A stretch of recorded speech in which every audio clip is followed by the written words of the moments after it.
Binat. Ternyata emang benar kalau malam satu suro itu ada batas antara dunia nyata dan dunia gaib. Bahkan kita pun mungkin bisa aja nggak sadar kalau ternyata kita udah ngelewatin batas-batas ini. Nah, pengalaman itu juga yang dialamin sama sebut aja namanya Dito. Intinya Dito itu inget banget itu tuh malam Jumat dan emang bertepatan sama malam satu suro.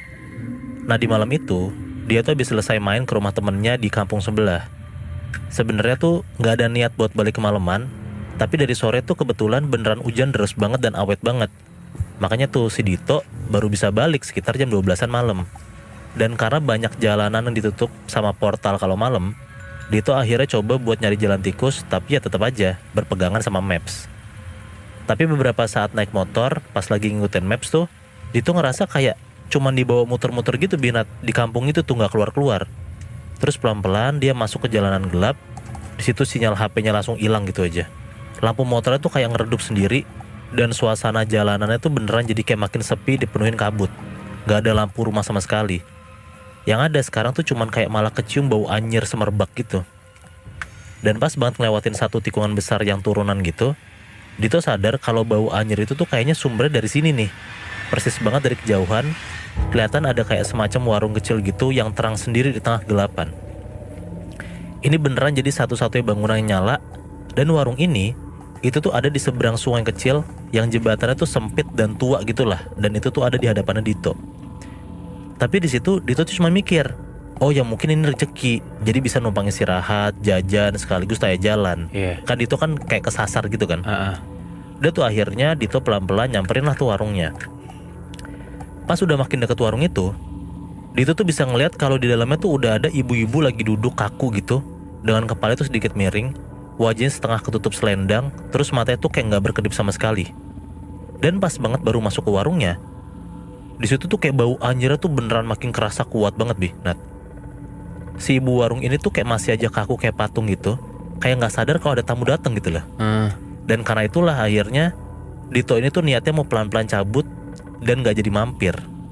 Tapi baru juga dia mau cabut nih, tiba-tiba si ibu ini tuh langsung kayak naruh cangkir teh panas gitu di depan meja Dito. Terus yang bikin merinding lagi, tiba-tiba ibu bilang kayak gini, ini tehnya sudah lama nungguin kamu. Nah karena merinding, Dito gak berani nanggepin apa-apa tuh. Yang dia ingat pokoknya detik itu juga HP-nya mati. Terus di jam tangan yang mendadak stop di jam 00.00. Ya kalau udah kayak gini ceritanya Dito jadi gak enak dong buat langsung cabut, apalagi udah dikasih minuman gitu kan. Dito baliklah tuh duduk lagi, terus pelan-pelan minumlah tehnya. Di situ sambil terus nundukin palanya karena takut, Dito itu nanya lah ke ibunya, kayak jalan menuju arah pulang ke rumahnya itu kelihatan mana. Tapi katanya si ibu ini tuh gak pernah denger jalanan itu. Aneh banget kan, karena kan dia penjaga warung yang mana orang sana, masa gak tahu jalanan rumah Dito kan. Bener. Dia di situ malah lanjut nawarin Dito buat nunggu terang aja buat pulang karena katanya takut bahaya kalau pulang tengah malam. Mulai tuh makinan tuh si Dito gelisah di situ. Dia terus-terusan mikir aja gimana caranya buat pulang dari tempat itu biar cabut gitu. Dan makin lama dia duduk lama di warung itu, Dito tuh sadar beberapa hal Nat. Warung ini tuh terlalu bersih buat ukuran warung tengah kampung. Bahkan gelas dan mangkoknya pun putih bersih semua kayak nggak pernah kepake sama sekali. Dindingnya tuh kayu tua, tapi nggak ada yang lapuk atau minimal kayak sarang laba-laba itu nggak ada sama sekali. Dan yang paling aneh, ini warung kan beneran di tengah-tengah antah berantah plus pinggir sungai. Tapi beneran nggak ada suara binatang sama sekali Nat. Dan di setiap Dito berdiri dari duduknya nih buat pamit, ibu tuh selalu kayak natap Dito sambil ngomong, nanti dulu, tunggu mereka lewat dulu, gitu terus. Nah padahal setiap Dito ngeliat jalanan, nggak ada orang sama sekali, nggak ada yang lewat gitu. Untungnya gak selang lama dari situ, si ibu ini tuh pergi jalan ke arah dapur ke arah belakang. Kedengeran jelas tuh ada kayak suara orang lagi masak sambil kayak minum cangkir gitu. Nah cobalah diintip sama Dito. Ibu itu tuh ternyata udah berdiri ngebelakangin Dito, kayak lagi gerak gitulah, kayak gerak lagi masak. Tapi gak ada alatnya sama sekali. Jadi kayak beneran gerakannya tuh sama kayak orang lagi masak, lagi minum, cuman gak ada barang sama sekali dan itu cuma suara doang. Tapi di situ posisinya dapur itu tuh beneran kayak gubuk kosong reot banget. Dito tuh pelan-pelan tanpa pamit langsung cabut gitu aja dari warung. Dia nyalain motornya pelan-pelan, terus jalan lah. Nah Dito ngeliat tuh ke spion motornya. Ternyata tiba-tiba katanya Si ibu-ibu itu tuh udah ada berdiri dengan tatapan kosong persis di belakang motor Dito sambil bawa gelas teh isinya panas dan masih full gitu. Nah tapi pas Dito nengokin kepalanya ke belakang, sosok itu hilang gitu aja Nat. Kayak nggak ada siapa-siapa lah. Udahlah di situ akhirnya Dito langsung kayak ngencengin laju motornya. Dan lo inget kan, warung ini tuh ada di pinggir sungai dan di sebelah jembatan tua. Nah tapi kata Dito, detik itu juga jalanan tuh kayak jadi kayak berubah tambah panjang. Jembatannya tuh juga kelihatan kayak jauh banget sama warungnya. Dan di tengah perjalanan menuju ke sana, omongan ibu warung itu ada benernya Nat. Di samping Dito beneran banyak kayak orang lewat tiba-tiba gitu. Bayangan-bayangan hitam berbagai macam bentuk tuh kayak ada yang tinggi, ada yang kecil, ada yang kurus jangkung. Pokoknya tuh banyak banget lah yang kayak lewat-lewat gitu. Suara-suara langkah kaki tuh beneran berat kedengeran jelas banget lah sekarang. Dan jalanan pun sekarang kelihatan kayak berubah-ubah tiap saat. Jadi misalnya kayak gini nih, lo ngelihat ada jalan lurus ngarah ke jembatan, tapi pas lo ngebutin ke arah sana, tiba-tiba di ujung sana tuh malah belokan, bukan jembatannya gitu. Dan di depannya tadi udah berubah-ubah entah jadi kayak jurang ke bawah jembatan, ada pohon-pohon tumbang, atau bahkan kayak udah ketutup aksesnya gitu. Karena ada sosok-sosok bayangan itu full nutup jalanan. Ada kali kayak 20 menitan, Dito di situ cuma muter-muter aja kayak keliling jalanan itu buat kayak nyari jalan keluar.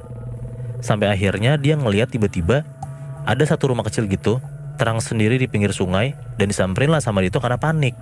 Tapi pas baru banget masuk Nat, ke dalam rumah itu, dia baru ngeh kalau ternyata yang dia masukin itu tuh warung yang tadi. Hah? Sama persis.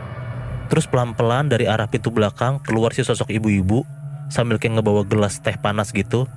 Ibunya tuh kayak rambutnya udah panjang banget, selendangnya udah gak nutupin mukanya, dan sekarang mukanya kelihatan kayak penuh keriput, matanya tuh beneran kosong hitam legam gitu Nat. Anjir. Terus habis itu bilang kayak gini, kamu gak boleh pulang dulu, kamu udah terlanjur nyebrang, ayo mampir lagi mumpung tehnya masih anget. Oh. Abis itu tuh Dito cuman bisa teriak-teriak sambil baca istighfar lah. Dia langsung tuh kabur ke motornya lagi, terus lanjutin lagi perjalanannya buat pulang. Tapi kali ini sepanjang perjalanan klaksonnya tuh beneran kayak dibunyiin, terus siapa tahu ada orang yang ngedenger dia gitu kan. Dan syukur banget Nat, setelah beberapa saat naik motor, beneran kayak ada orang yang denger gitu dari kejauhan. Kayak ada sorotan senter gitu dari sela-sela pepohonan. Dan pas si Dito coba teriak-teriak buat minta tolong, dari kejauhan tuh juga kedengeran tipis-tipis orang kayak nyautin.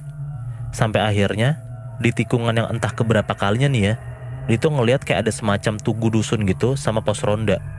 Jelas banget kelihatan kayak ada banyak orang lah lagi duduk di sana. Langsung lah tuh buru-buru disamperin sama Dito karena lagi panik kan.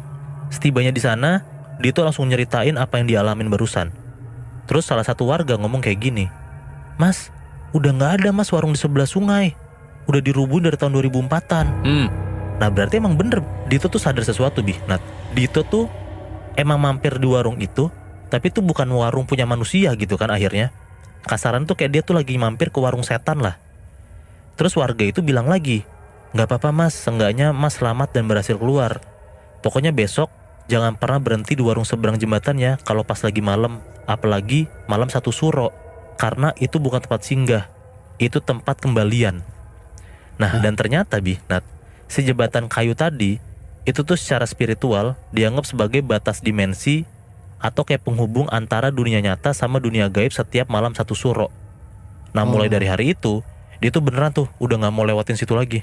Anjir, beneran kejebak ya Mu ya? Iya, dan Dito kan gak sadar kalau jembatan itu jembatan penghubung dunia gaib sama dunia nyata kan. Berapa lama tuh kira-kira berarti dia kejebak di situ? Wah sebenarnya tuh semalaman karena waktu pas dia coba nyari jalan keluar muter-muter, dia balik ke warung itu lagi kan.